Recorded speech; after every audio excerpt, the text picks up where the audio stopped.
예, 줌으로 오신 분들 환영합니다. 예, 최상욱 전원님, 김옥승 권사님, 정재덕 장로님, 김희옥 권사님, 유명 기사님, 황순환 권사님, 김수영 권사님, 예, 김영정 권사님, 박순아 권사님, 김광숙 권사님, 네, 송재신 권사님도 있네. 예, 예, 오늘 하루 좋은 아침, 평안한 하루 되시기를 바랍니다. 우리 찬송가 314장으로 새벽 기도를 시작합니다.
하나님 말씀 신명기 23장 1절에서 13절입니다.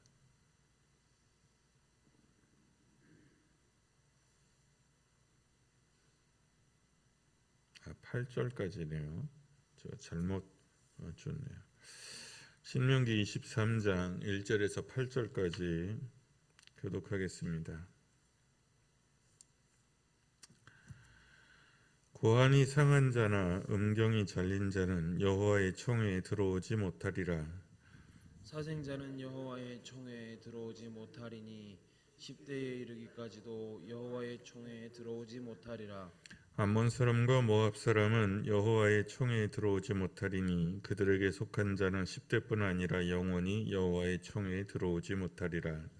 그들은 너희가 애굽에서 나올 때에 떡과 물로 너희를 길에서 영접하지 아니하고 메소포다미아의 부돌 사람 부올의 아들 발람에게 뇌물을 주어 너희를 저주하게 하려 하였으나 내 하나님 여호와께서 너를 사랑하심으로 내 하나님 여호와께서 발람의 말을 듣지 아니하시고 내 하나님 여호와께서 그 저주를 변하여 복이 되게 하셨나니 내 평생에 그들의 편안함과 형통함을 영원히 구하지 말지니라. 너는 에돔 사람을 미워하지 말라. 그는 내 형제임이니라. 애굽 사람을 미워하지 말라. 너가 그의 땅에서 객이 되었음이니라. 그들의 3대 후 자손은 여호와의 총회에 들어올 수 있느니라. 아멘.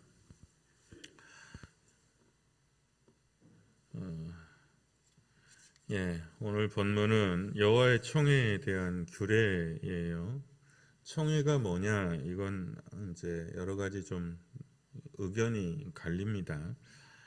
그러니까 문자적으로는 총회 히브리어로는 카할이라는 단어예요. 이건 기억해도 좋은 단어이긴 한데 제가 학부 때 대학교 졸업 논문 주제이기도 했거든요.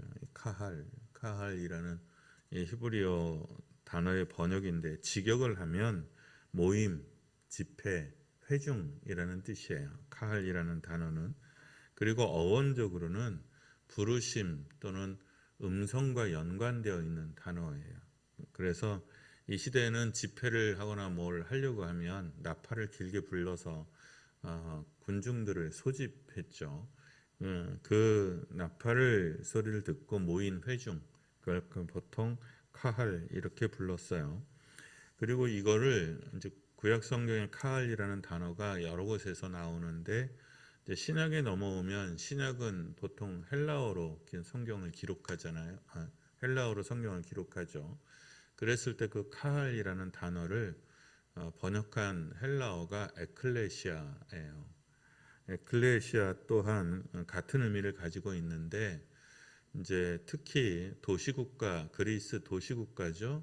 뭐 아테네나 스파르타나 이런 도시국가에서 로마도 뭐 사실 마찬가지입니다. 로마의 각 도시에서도 어떤 이제 중요한 결정을 할 때는 우리가 말하는 시민들이 모여서 결정을 합니다. 근데 우리가 이제 흔히 서울특별시민 뭐 이렇게 시민이라고 쉽게 얘기하지만 이 시민이라는 개념은 굉장히 중요하고 정치적인 개념이에요.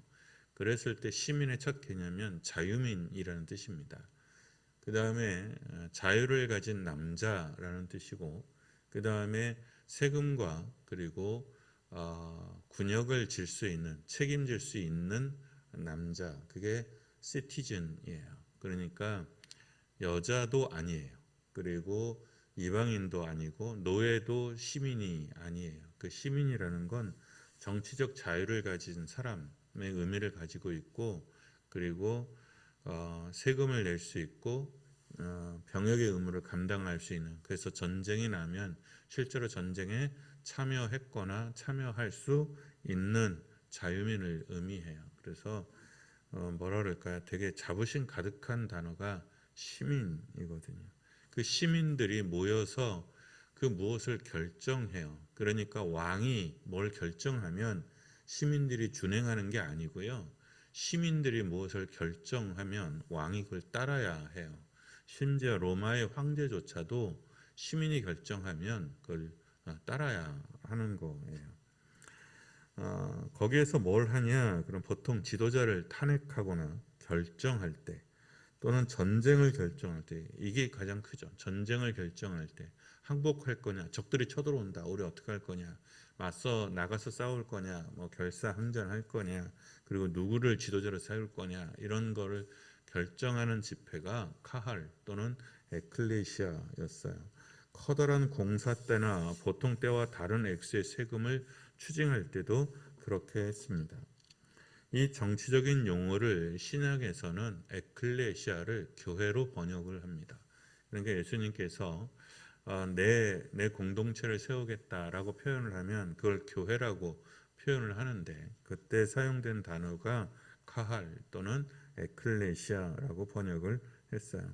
그래서 교회 그때 당시의 성도들은 자기 자신들을 세상으로부터 하나님이 불러낸 거룩한 시민, 이게 기본적인 교회 성도들이 가지고 있었던 자의식이었어요. 우리는 그냥 교회 그러면 예배당에 교인, 그럼 예배당에 다니는 기독교라는 종교를 가진 이렇게 생각을 했지만 이 초기 교회의 성도들은 세상으로부터 불러냄을 받은, 그래서 자유를 가진, 실제로 교회 안에는 여자도 있고 노예도 있고 뭐 다 그랬을 거 아니에요. 그런 사람들조차도 내가 이 세상에서는 어쩔 수 없이 여자야. 그래서 대우를 못 받아. 내가 이 세상에서는 노예로 살아. 그렇지만 하나님의 나라, 하나님의 공동체에서는 우리는 시티즌이야. 그래서 시민이야. 이렇게 생각을 했다는 거죠. 그래서 총회, 여기 구약 성경에서 말하는 총회는 좁게 번역을 할 때도 있고 크게 번역을 할 때도 있어요. 좁게 번역을 하면 어떤 결정을 위해서 모이는 회의예요. 나팔을 불면 자격을 가진 사람들이 뭘 이렇게 회의를 해서 결정을 하죠. 이때의 자격은 그리스 도시국가의 자격과 크게 다르지 않아요. 20세 이상이어야 하고 20세 이상의 남자여야 하고 병역의 의무를 그리고 가정의 의무를 질 수 있거나 책임을 완료한 사람이에요. 그러니까 당연히 여자, 노예, 이방인 안 되죠. 그리고 장애를 가진 사람도 안 됩니다. 그러니까 전쟁을 결정하는데 전쟁에 참여할 수 없는 그런 장애를 가진 사람, 그래서 그 회의에서는 그런 사람들은 제외됩니다. 이 총회를 크게 해석을 하면, 넓게 해석을 해서 이스라엘 백성 전체를 지칭하는 단어로 쓰여질 때도 있습니다. 유대인들은 자기들을 이스라엘 백성을 뭐라고 불렀냐면 의인의 회중 이렇게 불렀어요. 의인의 회중. 이때 사용되는 단어도 카할이에요. 그때는 하나님의 백성, 거룩한, 하나님께서 거룩하게 하신 사람들이라는 의미예요. 하나님이 선택한 사람들. 그랬을 때는 이방인에 대하여 우리이기 때문에 이스라엘에게 편입되어 있는 이스라엘 전체를 의미합니다. 악인은 이 의인의 회중에 들지 못하리로다. 이게 시편 1편의 결론이잖아요. 그 뜻이에요. 바로 이럴 때 의인의 회중은 큰 의미의 총회, 이스라엘을 뜻하고요. 그리고 이것이 다니엘서 D 이후로 넘어가면, 바벨론 포로로 넘어가면 의인의 회중은 천국의 백성이라는 개념으로 확장돼서 쓰여집니다. 여러분이 가지고 있는 성경 중에 이제 저희 교회에서 나눠준 사진 해설 성경, 거기에 보면 여호와의 총회하고 간략하게 이렇게 설명돼 있어요, 주석이. 근데 여기에는 이스라엘에서 열리는 종교적인 행사에 참여할 수 없다는 뜻이다. 첫째, 둘째, 이스라엘 백성 중에 섞여 살거나 귀화할 수 없다는 뜻이다. 셋째, 이스라엘 백성과 결혼할 수 없다는 뜻이다. 총회에 들어올 수 없다는 얘기가 요 정도 세 개의 뜻으로 주장하는 학자들이 있다는 거죠. 그리고 이 성경책은 첫 번째 것이 가장 타당한 설명인 듯하다, 이렇게 돼 있어요. 이스라엘에서 열리는 종교적 행사에 참여할 수 없다는 뜻이다. 틀렸습니다. 이 주석이 틀렸어요. 그러니까 이 주석 세 개 다 틀렸습니다. 그러니까 여기서 말하는 이 23장에서 말하는 이스라엘 총회는 정치적 총회예요. 그러니까 뭔가 전쟁을 결정하거나 뭘 할 때 종교적 집회를 말하는 게 아니에요. 종교적 집회에 여자도 들어오고요, 이방인들도 들어옵니다. 그리고 심지어 성전에는 이방인의 뜰이 있어요. 그리고 에돔, 여기서 하나님께서 암몬과 모압과 암몬은 용서하지 않아요. 잘못했잖아요. 그런데 에돔도 사실은 못 들어가게 가로막았잖아요. 그렇게 치면 에돔도 여기서 제외돼야 되거든요. 다만 이제 에돔은 모압과 암몬처럼 이렇게 적극적으로 대적하지 않았다는 것뿐이죠. 하나님께서 되게 싫어했던 족속이 세 족속이 있어요. 아말렉 족속이 그렇고 모압과 암몬이 그렇습니다. 셋 다 이스라엘이 광야에 있을 때 가장 극악하게 못되게 행동한 그런 족속들이에요. 그렇다 치더라도 한번 생각을 해보세요. 모압과 암몬 사람이 이스라엘 공동체에 들어와서 살아. 그러면 총회에는 못 들어오겠죠, 당연히. 그리고 종교적 집회에도 못 들어올 겁니다, 처음에는. 그런데 계속해서 모압과 암몬 사람으로 살 수는 없었을 거예요. 3대가 넘어가면 피가 섞이겠죠, 당연히. 그런 경우에 이 사람을 모압 출신의 사람이긴 하지만 선조가 모압 사람이거나 암몬 사람이긴 하지만 이 현재적인 그랬을 때 벌써 이스라엘 여자를 받아서 여러 번 결혼을 해서 이렇게 되면 언어도 이스라엘 언어를 쓰게 되면 이 사람이 모압 사람일까요? 유대인일까요? 그러니까 이거는 이제 후대에 가면 규정이 되게 애매해지게끔 되어 있어요. 그러니까 모압 사실상 어떻게 보면 의미가 없어요. 모압과 암몬 사람이 이스라엘에 들어와서 10대를 그냥 계속 혈통을 보존하면서 산다. 그게 현실적으로 가능하지 않습니다. 현실적으로 가능하지 않아요. 이스라엘의 장래를 결정할 수 있는 공식적인 회의. 그래서 그 회원의 자격이 엄격하게 정해지는 거예요. 병에게 의무를 감당할 수 없는 장애의 사람 그리고 이방인 그 중에서도 모압과 암몬 출신은 절대로 안 되죠. 에돔 출신들은 3대가 지나면 총회에서 인정을 받습니다. 그리고 사생아도 절대로 안 돼요. 그런데 이것도 사실 되게 애매해요. 사생아 여기서 말하는 사생아는 두 가지 경우예요. 하나는 근친상간에서 태어난 아이. 이건 하나님께서 금하셨잖아요. 그 다음에 창기를 통해서 태어난 아이. 이 경우에도 사생아예요.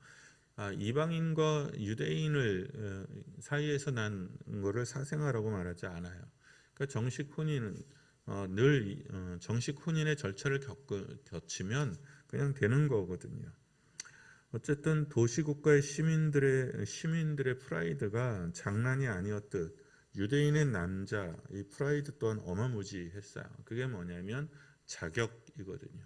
그러니까 이스라엘의 회중 그래서 내가 이 공동체의 대표로서 회의에 참여해서 이 공동체의 앞으로의 진로에 대해서 결정할 수 있는 권리를 가진 사람 이게 굉장히 큰 프라이드였어요. 그래서 이제 사도 바울이 로마서 같은데 이렇게 쓰면 자기를 종으로 지칭을 하거든요. 나는 예수 그리스도의 종이다 이렇게 표현을 해요. 그랬을 때 이 종이라는 개념이 시민이라는 개념의 반대 개념이에요. 우리는 그냥 단순히 머슴 이렇게 생각을 하지만 그게 아니라 자유를 갖지 못한 사람이라는 뜻을 가지고 있어요. 거기에 대한 강조점이 있는 거예요. 그래서 나는 예수의 종이다라는 말은 내가 내 의지나 내 결정이나 이렇게 사는 사람이 아니라 나는 오직 예수 그리스도의 명령에 의해서 예수 그리스도의 뜻에 의해서 예수 그리스도를 위하여 사는 사람이다라는 역설적인 선언 같은 거예요. 그러니까 로마서 같은 경우는 로마에서 사는 사람에게 보내지는 편지잖아요. 그러니까 로마시에서 살 때 로마시의 시민이냐 아니냐는 이건 어마무지한 그 차이도 있고 그리고 큰 문제였던 거죠. 그래서 돈 주고 사잖아요. 그 돈을 엄청 주고 삽니다. 그래서 예수님께서 어부나 세리 그것도 갈릴리 출신들을 제자로 세우셨을 때 바리새인들이 그렇게 반발했던 이유가 바로 이런 전통 얘네들은 회중에 들어올 수 있는 자격이 아니야. 그냥 이스라엘이라는 국가에 어차피 있는 그냥 국민일 수는 있어. 그런데 정말 의인의 회중, 카할, 이 에클레시아에 들어올 수 있는 사람들이 아니야. 어부 따위는 안 돼. 세리 따위는 절대로 안 돼. 이렇게 하고 있는 거죠. 그런데 예수님이 그 사람들을 받아들이는 것은 나의 에클레시아에는 이 사람들이 새 포도주고 새 부대인 거예요. 이방인을 교회의 성도로 받을 거냐의 문제도 이런 역사적인 배경이 있어요. 그래서 사도행전에서 갑자기 성령이 이방인들에게 임하죠. 그랬을 때 유대인들의 당혹감이라는 것은 이루 말할 수가 없었던 거예요. 하나님 앞에 드리는 희생물을 거룩하게 하고 희생물을 드리는 예배자도 거룩해야 하잖아요. 그게 레위기 민수기에서 줄창 나왔던 얘기죠. 희생제사를 집례하는 제사장들도 거룩해야 돼요. 그것처럼 그러니까 제물도 거룩한 판국에 이 제사를 드리는 사람들도 거룩해야 되잖아요. 그 공동체도 거룩해야 되잖아요. 그러니까 여기에 말하는 총회라는 것은 그런 의미를 가지고 있어요. 그랬을 때 이게 오늘을 사는 우리에게 어떤 의미냐? 우리는 자격이 없는 사람들이라는 거예요. 이 의인의 회중, 유대인들의 머릿속에는 우리 같은 사람들은 이 의인의 회중에, 이 카할에, 이 에클레시아에 들어올 수 없었던 사람들이에요. 자격이 없어요. 그런데 예수님께서 갈릴리의 어부들과 세리들을 주님께서 거룩하게 하셔서 당신의 제자로 받아주신 것처럼 그 은혜가 우리에게 임한 거죠. 자격을 만들어서, 자격이 없는데 자격을 굳이 만들어서 백성 삼으시고, 백성 삼으셨을 뿐 아니라 자녀 삼으시고, 그리고 상속자로서 당신의 일을 감당케 하셨다는 거예요. 우리가 그냥 겸손, 겸허함으로 주님의 일꾼으로 일하게 하심을 감사해야 된다고 그렇게 배우죠. 그런데 교리적으로 보면 우리가 하나님의 일꾼이 아니에요. 우리는 하나님의 일꾼이 아니라 상속자로서 내 일을 하는 거예요. 내가 물려받을 것을 미리 감당하는 거예요. 그러니까 이재용이죠. 이재용이가 뭐 지금은 다 물려받았으니까요. 그렇지만 후계자로 있을 때 일꾼으로 무슨 부회장을 하고 전무를 하고 상무를 하는 게 아니죠. 아버지의 거기는 하지만 아버지의 거 회사 물려받아서 자기가 하는 거죠. 상속자로서. 그건 어차피 자기께 될 거잖아요. 그러니까 우리가 일하는 건 하나님의 일꾼으로 일하는 거긴 하지만 원래 정식으로 하면 하나님의 자녀로서 하나님께서 주실 것을, 우리에게 주시는 그 하나님의 기업을 우리가 지금 일하는 겁니다. 그러니까 남의 일이 아니라 내 일인 거예요. 예. 그런데 원래는 우리가 종이었잖아요. 종도 아닌 존재였는데 은혜로 원래 자격이 없는데 우리를 부르셔서 오늘을 있게 하셨다는 거예요. 그러니 오늘은 두 가지죠. 하나, 오늘 우리로 부르셔서 이렇게 예배할 수 있는 자격을, 찬송과 감사와 기도와 단을 쌓을 수 있는 자격을, 하나님의 자녀 삼으신 존재에 대한 감사가 있고, 또 하나는 이뿐만 아니라 맡겨주시는 거죠. 자식을 삼았을 뿐만 아니라 그 사람에게 뭔가를 믿고 그러니까 이렇게 생각해 보면 돼요. 어떤 사람이 사람이 양자로 사람을 들였어. 단순히 그냥 양자로 들여서 그냥 예의만 차린 것이 아니라 진짜 이 양자에게 상속해주고, 그 다음에 진짜로 내가 중요하게 생각하는 그것을 믿고 맡기는 거예요. 믿고 맡기는 거예요. 그게 우리가 가지고 있는 직분, 그리고 우리가 가지고 있는 헌신, 또는 하고 있는 그 헌신의 모든 근거가 되는 겁니다. 그래서 우리가 물론 하나님을 믿어야 되겠지만, 우리가 하나님을 믿어야 되는 그 믿음 속에는 하나님이 나를 믿는다는 거예요. 하나님이 나를 믿는다는 거예요. 여러분 생각해 보세요. 하나님이 나를 믿어. 내가 나를 생각해도 나 같은 사람은 뭘 어떻게 믿어? 나도 내가 안 믿기는데 하나님이 나를 믿어줘야. 하나님은, 세상 사람은 우리를 믿어주지 않아요. 끊임없이 의심하고 끊임없이 판단하고 끊임없이 평가합니다. 그리고 흔히 이렇게 말하죠. 네, 그럴 줄 알았다. 우리 어머니가 자주 쓰던 어렸을 때. 네, 그럴 줄 알았다. 그런데 주님은 그렇게 생각하지 않으세요. 이게 놀랍지 않아요? 주님은 다 알아. 우리의 무능을 알고 우리의 어리석음을 알고 더러움을 알면서도 불구하고 주님이 나는 너를 믿는다, 이렇게 말씀해 주신다는 거예요. 이것이 우리가 가지고 있는, 나는 네가 찬양대원으로 잘 해줄 거라고 믿는다. 나는 너가 목사로 일을 잘 해줄 거라고 믿는다. 너는 내 자녀이잖니 라고 말씀해 주시는 그 음성을 듣는 이 아침 되시기를 축원합니다. 우리 찬송하고 기도하겠습니다.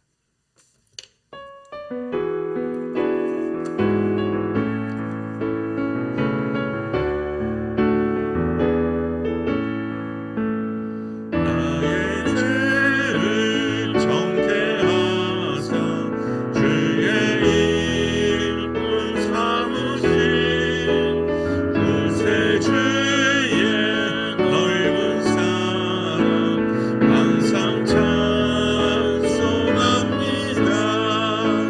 나를 일꾼 삼으신 주 크신 능력 주시고 언제든지 주 뜻대로 사용하여 주소서. 내게 부어 주시려고 은혜에 위하신 주 주의 은혜 채워주사 능력 있게 하소서. 나를 일꾼 삼으신 주 크신 능력 주시고 언제든지 주 뜻대로 사용하여 주소서. 지의 짐을 풀어주신 주의 능력 크도다. 나를 피로 사신 예수 내 맘속에 오소서. 나를 일꾼 삼으신 주 크신 능력 주시고 언제든지 주 뜻대로 사용하여 주소서. 주여 내게 성령으로 충만하게 채우사 생명수가 강물처럼 흐르게 하옵소서. 나를 일꾼 삼으신 주 크신 능력 주시고 언제든지 주 뜻대로 사용하여 주소서.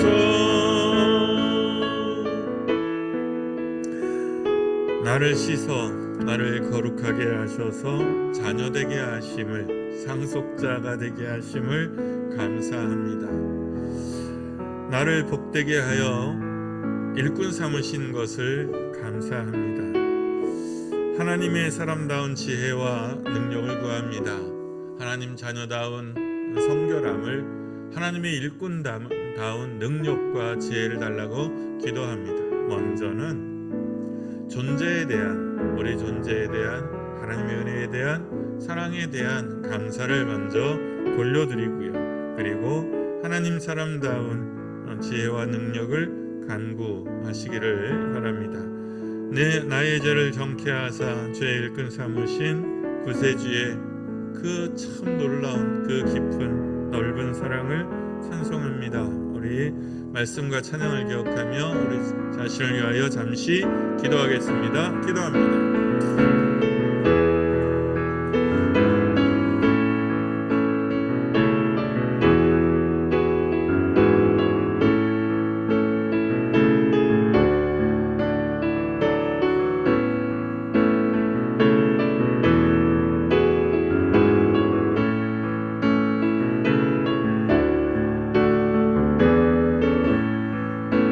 주께서 선택하신 대로 우리에게 새 영으로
먼저 아픈 사람들 위해서 기도합니다. 연로하신 어른들 위해서 기도합니다. 우리 자녀들을 위해서 기도합니다. 코로나가 재확산돼서 이렇게 저렇게 마음에 염려가 없지는 않습니다. 위해서 여러분 기도해 주시기를 바랍니다. 너무 걱정하고 너무 두려워할 필요 없어요. 그래서 어쨌든 걸리면 손해니까요. 그렇지만 뭐 걸렸다 하더라도 그렇게 염려할 게 없고요. 그리고 우리도 조심은 해야 되겠지만 너무 염려하지 않도록, 너무 근심과 두려움에 사로잡히지 않도록 기도하시고요. 또 어려움을 당하면 늘 어려운 이웃들이 먼저 당하죠. 위에서 기도해 주시고, 다만 목회자로 염려되는 것은 어른들이에요. 연로하신 어른들. 이거 지금 60 이하에서 코로나로 죽은 숫자는 그야말로 평일날 일어나는 교통사고 숫자보다도 안 돼요. 굉장히 극히 희박한 확률이거든요. 그러나 60대 이상의 어른들은 사실 그 퍼센테이지가 상당합니다. 그러니까 조심하셔야 됩니다. 이 사회를 위해서, 감염 전염병 위해서 잠시 기도해 주시기를 바랍니다. 아픈 사람들, 그리고 연로하신 어른들, 자녀들과 여름 행사들을 위해서 기도합니다.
주의 보좌로 나아갈 때, 주의 보좌로 나아갈 때에 어떻게 나아야 할까?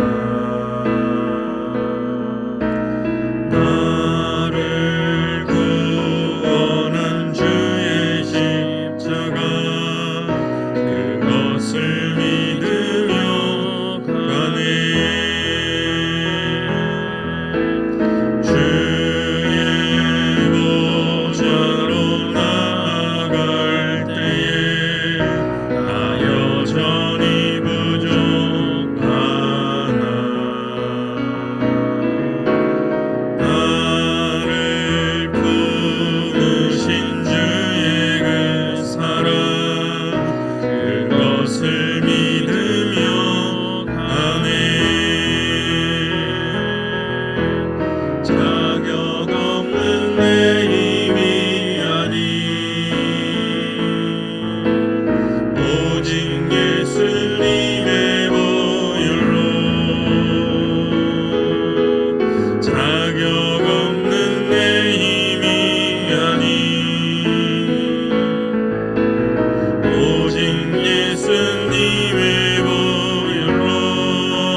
힘이 아닌 오직 주님의 보혈로, 주님의 은총으로, 주님의 사랑으로 우리가 여기에 있습니다. 주님의 은혜를 따라 사오니 주님 하나님의 자녀로 빛이 되게 하시고 하나님의 일꾼으로 복이 되게 하시고 거기에 걸맞는 지혜와 능력을 가져서 하나님의 나라와 의를 끌어당길 수 있는 사람들 되게 하여 주시옵소서. 아버지, 우리 얼굴에서, 우리의 언어에서, 우리의 믿음에서, 우리의 걸음에서, 우리의 선택에서 오직 아버지의 나라와 아버지의 의와 아버지의 뜻이 나타나기를 소망합니다. 주님, 큰 소리로 말씀하시고 세미한 음성으로 말씀하시고 하여 우리가 요동하지 않게 하시고 오직 주님의 능력 안에서 나음을 얻게 하시며 더 나은 삶들을 누리게 하여 주시옵소서. 사랑하는 어버이들을 지켜주소서. 연로한 이들을 지켜 보호하소서. 우리의 자녀들을 지켜 보호하시고 이들을 위하여 애쓰고 수고하는 사람들의 수고와 헌신과 기도를 긍휼히 여겨 주시옵소서. 특별히 아픈 사람들을 아버지 살펴주셔서 하나님의 은총으로 영광으로 하나님 나음을 입게 하여 주시고 이 어려운 때에 주께 찬양할 수 있는 찬양의 간증이 그들의 입을 통하여 나오도록 은혜를 더하여 주시옵소서. 아버지, 이 마음과 간구를 담아 주님께서 가르쳐 주신 기도로 기도하오니 하늘에 계신 우리 아버지, 아버지의 이름을 거룩하게 하시며 아버지의 나라가 오게 하시며 아버지의 뜻이 하늘에서와 같이 땅에서도 이루어지게 하소서. 오늘 우리에게 일용할 양식을 주시고 우리가 우리에게 잘못한 사람을 용서하여 준 것 같이 우리 죄를 용서하여 주시고 우리를 시험에 빠지지 않게 하시고 악에서 구하소서. 나라와 권능과 영광이 영원히 아버지의 것입니다. 아멘.